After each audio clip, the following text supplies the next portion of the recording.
Welcome to Opinion for Forex. Today we're looking at the Canadian dollar's recent moves against the US dollar amid rising inflation concerns. The Canadian dollar edged slightly higher on Tuesday, gaining about 0.1% against the US dollar.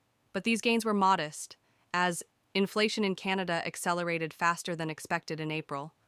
The Bank of Canada's Consumer Price Index showed headline inflation at 1.7% year over year, slightly down from 2.3%, but still above forecasts.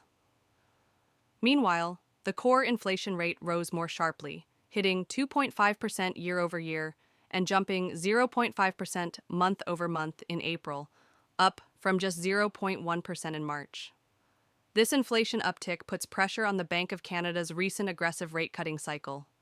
Since June 2024, the BoC has cut interest rates 7 times, including 2 big 50 basis point cuts, dropping the key rate from a 5% peak in 2023 down to 2.75% this March.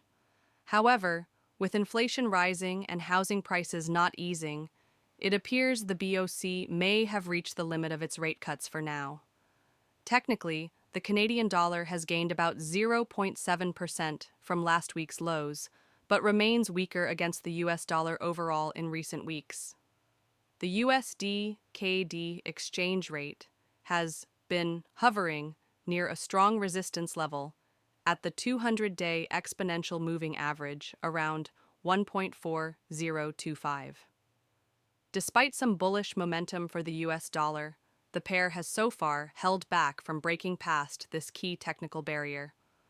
So, while the loonie shows some resilience in the short term, rising inflation and technical resistance suggest that further gains could be limited unless inflation cools or the Bank of Canada changes course.